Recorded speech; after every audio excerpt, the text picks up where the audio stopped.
주 예수 그리스도로부터 은혜와 평강이 함께 하시기를 축원합니다. 오늘은 요나서 4장 1절에서 4절 말씀을 봉독하겠습니다. 요나가 심히 싫어하고 노하여 여호와께 기도하여 가라되 여호와여 내가 고국에 있을 때에 이래 하겠다고 말씀하지 아니하셨나이까. 그러므로 내가 빨리 다시스로 도망하였사오니 주께서는 은혜로우시며 자비로우시며 노하기를 도디하시며 인애가 크시사 뜻을 돌이켜 재앙을 내리지 아니하는 하나님이신 줄 알았나이다. 여호와여 원컨대 이제 내 생명을 취하소서. 나는 사는 것보다 죽는 것이 내게 더 나음이이다. 여호와께서 이르시되 너희의 성nom이 어찌 합당하냐 하시니라. 아멘. 이 말씀을 가지고 요나를 통해 얻는 교훈이라 라는 주제로 말씀드리려고 하는 것입니다. 여기 1절 말씀에 보니까 요나가 심히 싫어하고 노하여 라고 되어 있습니다. 영어 성경에는 보니까 Jonah was very upset and became angry 라고 되어 있습니다. 그러니까 느니웨 성에 재앙을 받는 대신에 복을 받는 것을 보고 요나가 심히 싫어하고 노했다고 하는 그런 말이 되겠습니다. 요나가 3번 화를 냈는데요. 첫 번째는 느니웨로 가라는 하나님의 말씀이 임했을 때에 싫어하여 화를 내고, 두 번째는 느니웨 성에 가서 전도할 때 싫어서 화를 내고, 세 번째는 니느웨 성이 재앙을 받지 않고 복을 받는 것을 보았을 때에 싫어하고 화를 냈다라고 하는 것입니다. 요나가 3번이나 싫어하여 화를 낸 이유는 딱 한 가지가 있습니다. 그것은 다른 것이 아니라 아수르 사람들은 망할 죄인들이라고 생각했습니다. 자기는 선택받은 의인이요 라고 생각했기 때문에 남의 허물을 조금도 용납하지 못하는, 쉽게 싫어하는, 화를 내는 사람이라고 하는 그런 것입니다. 이때에 요나가 심히 싫어하고 화를 낸 3가지 이유를 살펴보았습니다. 요나는 선지자이지만 남이 잘 되는 것을 싫어하고 질투하는 시기의 사람이었다라고 하는 그런 것입니다.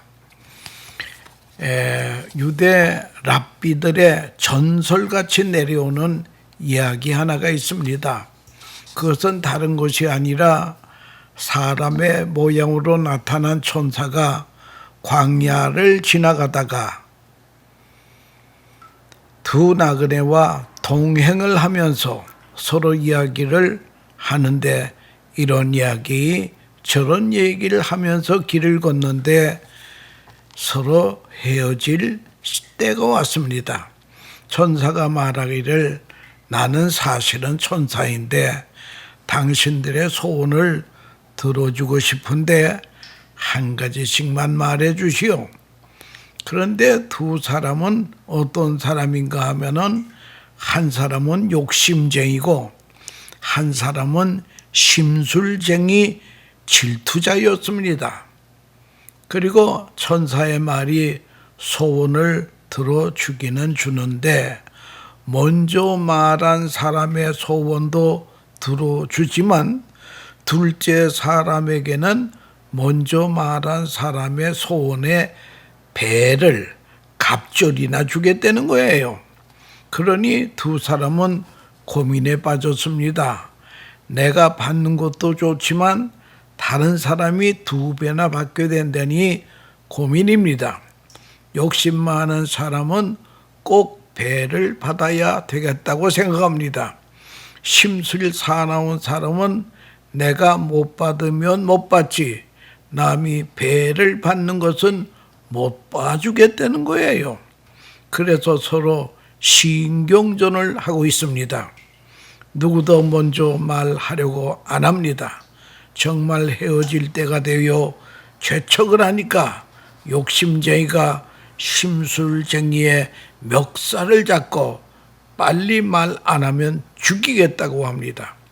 그래서 심술쟁이가 먼저 뭐라고 말했는가 하면은, 천사님, 나는 두 눈이 다 필요가 없으니 눈 하나 없애주세요. 애꾼으로 살겠습니다. 그 순간 눈 하나를 없애줬더니 욕심쟁이는 그 순간 두 눈이 다 없어서 시각장애인이 되었다고 하는 그런 이야기입니다. 기가 막힌 이야기입니다. 이 이야기를 절대로 그냥 스쳐 지나갈 얘기가 아니라는 거예요. 여기에서 우리는 큰 교훈을 얻어야 합니다. 사람마다 문제가 많은데 그 문제를 분석해 보면 딱 두 가지입니다. 하나는 욕심이고 하나는 질투라고 하는 것입니다. 여기에서 헤어나지 못하기 때문에 인생은 불행을 초래하게 된다는 것입니다. 우리 이 시간 우리의 마음을 잘 진단해 보세요. 나에게는 욕심과 질투가 없는가? 이것들이 완전히 사라지면 하나님이 주시는 참 행복을 누릴 수 있다라고 하는 그런 말이 되겠습니다. 오늘 본문에 보면 하나님의 마음을 전혀 모르는 선지자가 있었습니다. 하나님의 사랑과 뜻에 불만을 품은 선지자가 있었습니다. 그 이름이 바로 요나입니다. 요나는 믿음은 있는데 사랑이 없습니다. 율법은 있는데 은혜가 없다라고 하는 것입니다. 그래서 스스로 고민에 빠지는 것입니다. 기뻐해야 할 시간에 슬퍼하고 있습니다. 축제를 지내야 할 시간에 지금 죽기를 소원하고 있는 못난 선지자입니다. 그런데 이 세상에는 이런 사람이 의외로 많다라고 하는 것입니다. 그래서 하나님을 괴롭히고 있습니다. 이스라엘 나라의 북쪽은 이스라엘 나라이고 남쪽은 유다 나라입니다. 그런데 북쪽 이스라엘은 아수르 나라가 쳐들어와서 나라를 온통 망하게 하고 포로로 끌고 가고 더군다나 정책적으로 자펀 정책을 세웠습니다. 혼혈을 시켰습니다. 그래서 이스라엘을 완전히 망가뜨린 민족이 아수르라는 것입니다. 그래서 아수르 나라는 이스라엘의 원수의 나라가 되는 것입니다. 본문의 느니웨 성은 아수르 나라의 수도라는 거예요. 그 수도가 죄를 많이 지어서 하나님께서 옛날 소돔 고모라처럼 멸망시키겠다고 하는 것입니다. 그러나 여기서 선교학적인 중요한 이야기가 있습니다.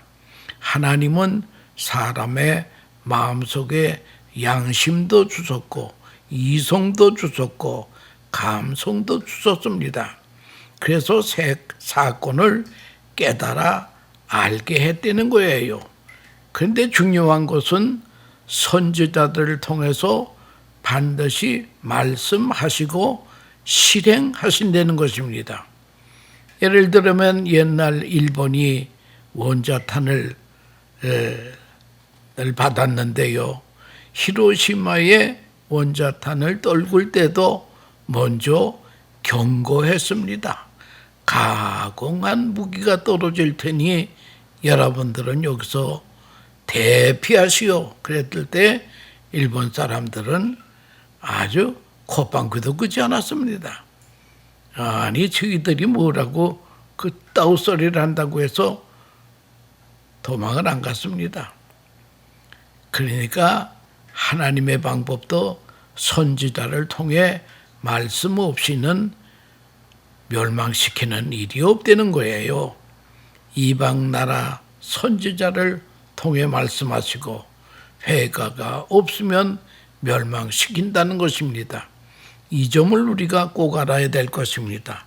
나라도 개인도 죄 때문에 망하는 것이 아니라 사실은 죄 때문에 최후의 통첩을 거역하면 망하게 된다는 거예요. 물론 죄 때문에 망하는 것이지만 최후의 통첩만 믿으면 회개했으면 사는 것입니다. 하나님의 말씀이 들려질 때에 회개하지 않았으므로 멸망하게 된다라고 하는 그런 말이 되겠습니다. 그런데 하나님은 40일을 한정하시고 느니웨 성에 요나 선지자를 보냈습니다. 가서 40일 후에 망한다고 마지막 통첩을 하여라. 하나님의 뜻은 어디에 있는 것입니까? 아마 마지막 경고에 회개를 하면 용서하시겠다는 그런 의미가 있습니다. 그런 깊은 뜻이 마음에 있으시다는 거예요. 그런데 요나는 하나님에 대해서 잘 알고 있습니다. 만약 니느웨 성이 회개하면 안 망할 것 같습니다. 혹시라도 회개할까 봐 걱정이 되어서 그는 다시스로 도망갔다가 큰 물고기 뱃속에 들어가서 사흘 동안 있으면서 회개하면서 물고기가 요나를 니느웨로 직행해서 토해버리고 맙니다. 이러니 이제는 니느웨 성에 하나님의 메시지를 전하지 않을 수도 없게 되었습니다. 요나는 성을 두루다니면서 하나님께서 명령하시는데 40일 후에는 망한다고 합니다. 빨리 회개하세요. 그래야 구원받습니다.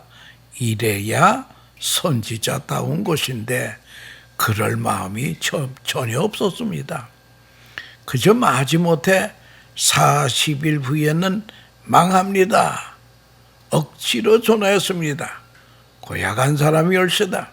그러나 이 외침을 듣고 왕으로부터 백성의 이리까지 죄를 무릅쓰고 식음을 전폐하고 대대적인 회개 운동이 거국적으로 일어났다는 거예요. 그러니까 하나님은 저들을 용서하신다라고 하는 것입니다.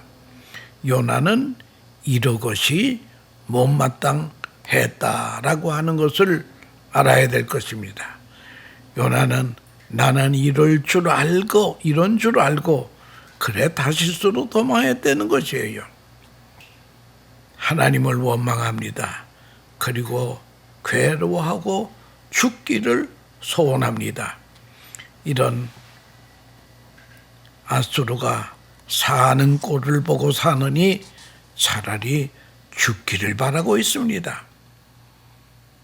아니 죽을 사람이 살게 되면 선지자로서 기뻐해야 되는데 선지자답지 못하게 요나는 하나님의 뜻을 헤아리지 못했습니다. 여러분, 하나님을 믿는 사람은 내 생각, 내 뜻에 집착하면 안 됩니다. 하나님의 뜻을 헤아려야 합니다. 하나님의 마음을 먼저 이해하고 그 다음은 하나님의 뜻과 일치해야 하고 그 다음은 하나님의 뜻에 순종하고 헌신하는 것이 하나님의 자녀의 갈 길이라고 하는 것입니다. 그런데 요나라고 하는 선지자는 하나님의 뜻을 이해하려고도 하지 않습니다. 여기에 문제가 있다라고 하는 것입니다. 탕자가 집을 나갔다가 돌아오지 않았습니까? 돌아올 때 거짓골이 되어 돌아왔지만 아버지는 아들로서 대환영을 합니다. 그런데 집에 있던 형은 못마땅하게 생각합니다. 동생이라고 하지 아니하고 당신의 아들이라고 그러면 당신의 아들이 아버지의 재산을 창기와 함께 다 먹어버리고 돌아왔는데 어찌하여 환영하는 것입니까? 이게 못마땅하다는 거예요. 아버지는 아들이여, 네 동생이 죽었다가 살아왔는데 왜 기뻐하지 않겠느냐? 형은 밖에 나가 돌지는 않았지만 집에서 아버지를 괴롭힌 아들이라고 하는 것입니다.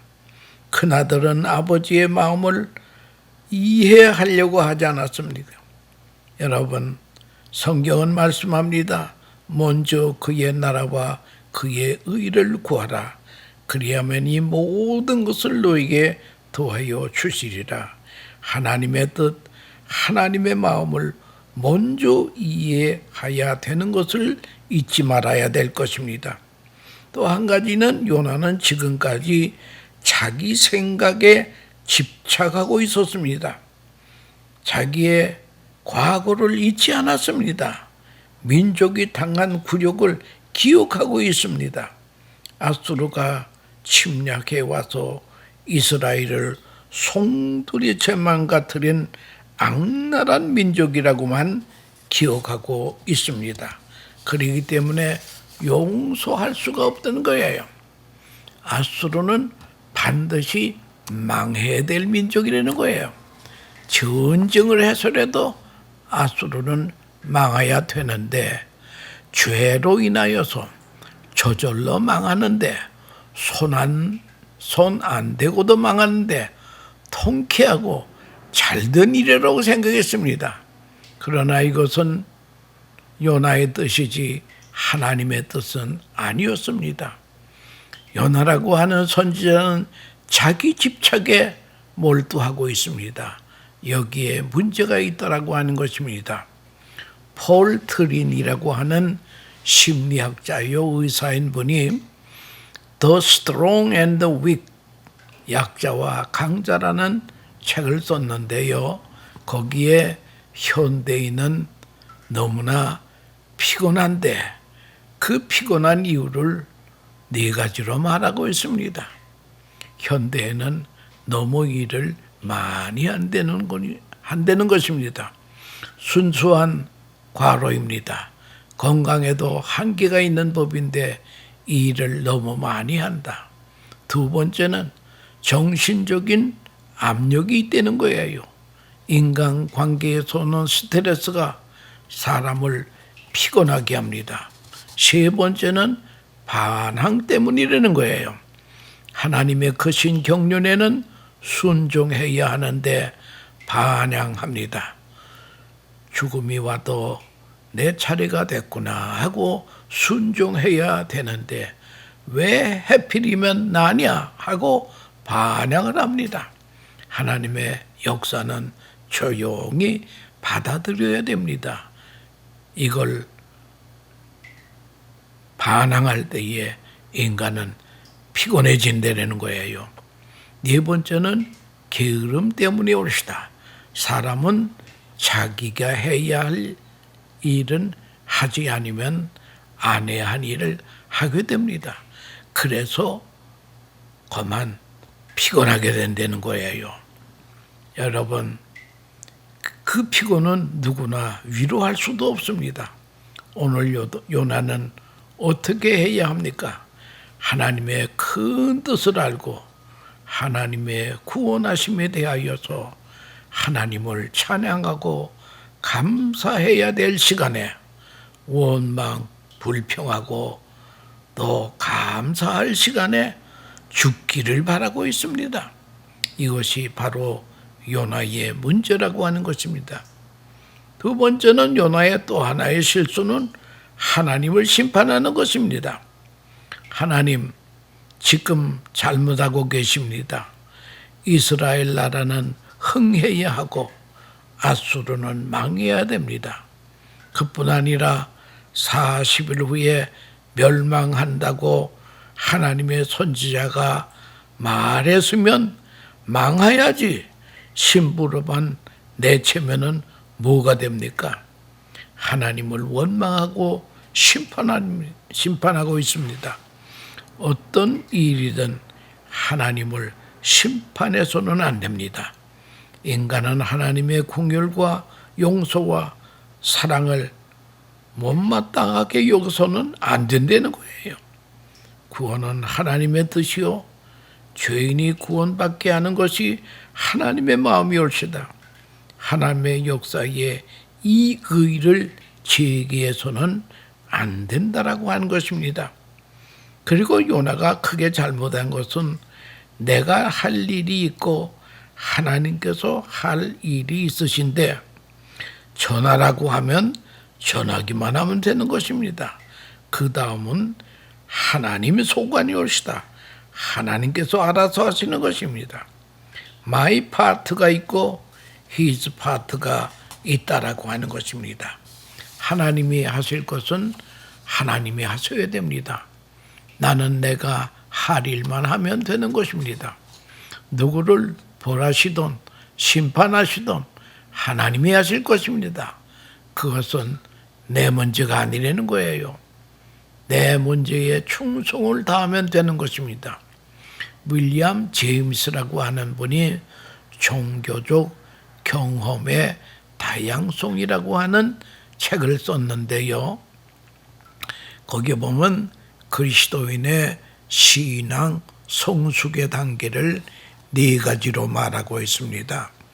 첫째는 무엇인가니 현실적인 이기주의를 극복해야 된다는 거예요. 예수님께서 누구든지 나를 따라오려거든 자기를 부인하고 자기 십자가를 지고 나를 쫓을 것입니다. 여기 자기 부인이라고 하는 것은 이기심이라고 하는 걸 그걸 버리려는 거예요.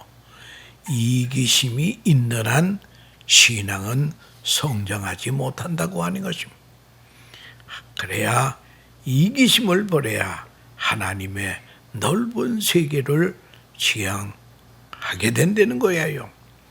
자기의 좁은 생각에 집착해서 벗어나야 된다는 거예요. 그 다음에 2번째는 초능력적인 하나님의 역사가 내 생활 속에 연계되어 있음을 믿어야 된다는 것입니다. 하나님의 큰 역사 속에 내가 있다는 것입니다. 하나님의 구원하시는 역사 속에 내가 있습니다. 우연은 없습니다. 모든 것이 하나님의 뜻 가운데 이루어지는 것입니다. 자기 자신의 한계를 느껴야 된다는 거예요. 3번째는 자기 자신의 한계를 느끼라.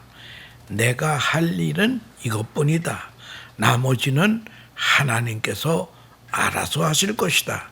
자기 한계를 확실히 인정해야 됩니다. 그럴 때에 우리의 신앙은 자유로워지고 성장하게 된다는 거예요. 4번째는 정서 중심의 사랑이 있어야 된다는 거예요. 사랑이 있을 때에 영성의 극치가 되는 것입니다. 모든 것을 사랑으로 보게 됩니다.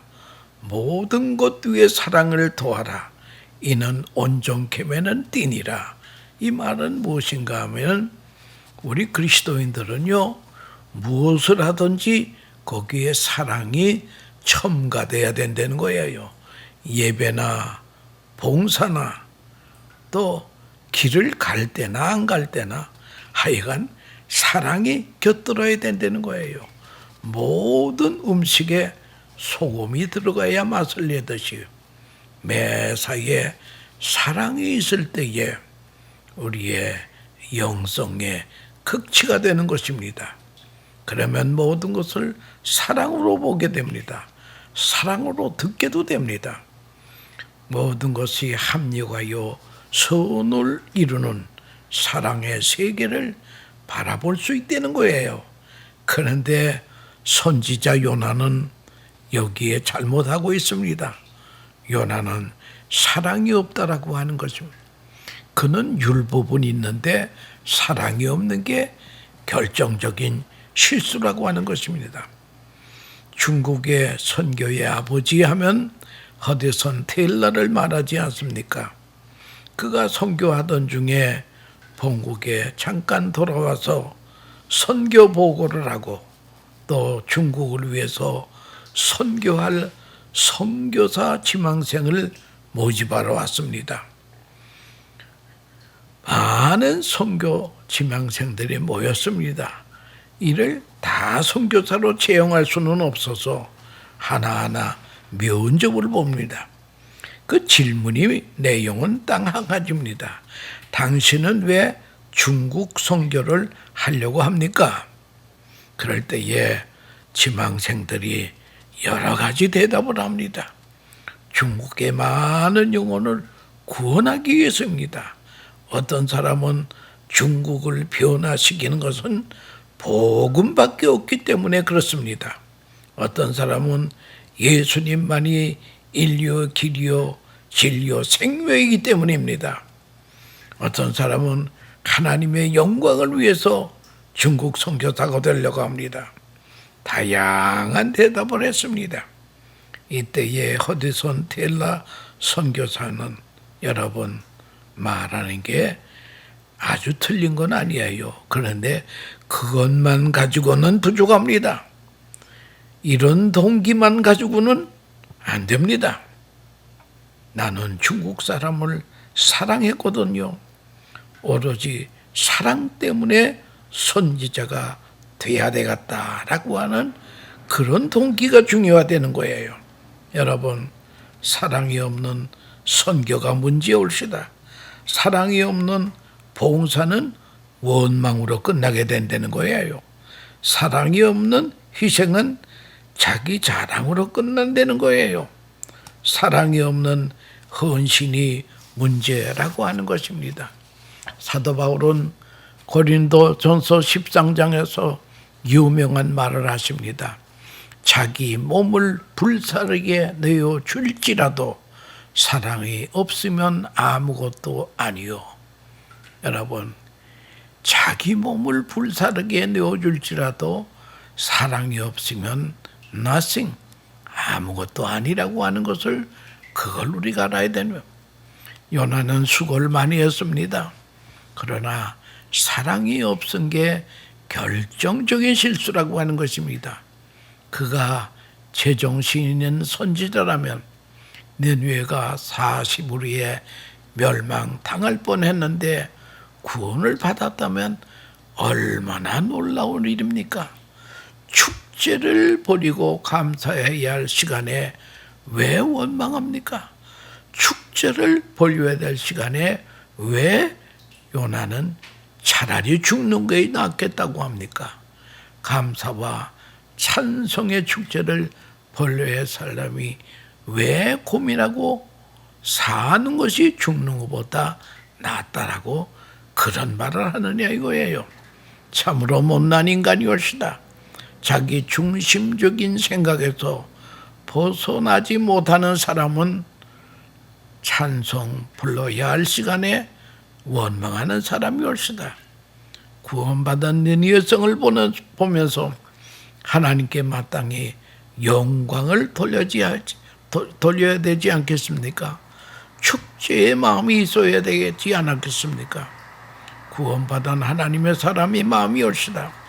여기 11절에 보면 이런 하나님의 마음에 담겨져 있는 구절이 있습니다.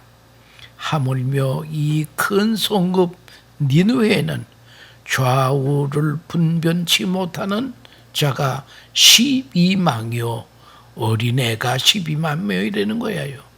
육축 더 많이 있나니 나가야 아끼는 것이 어찌 합당치 아니하냐.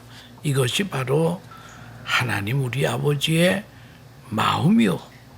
이것이 하나님의 마음이라면 이것이 성도의 마음도 돼야 된다라고 하는 것입니다. 여러분, 우리는 남이 잘 될 때에 박수하며 감사하는 하나님의 자녀가 되어야 된다는 거예요. 하나님의 사람의 마음은 욕심과 질투에서 해방돼야 된다는 거예요. 하나님의 사람은 자기 집착에서 벗어나 하나님의 뜻을 찾아야 된다는 거예요. 하나님의 마음을 헤아려야 된다는 거예요. 남이 잘 될 때에 진정한 감사의 박수를 보내야 된다는 거예요. 사랑이 있는 봉사, 사랑이 있는 선교,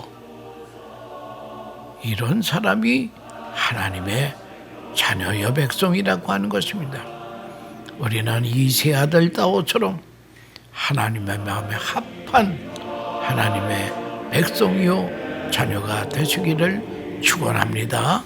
감사합니다.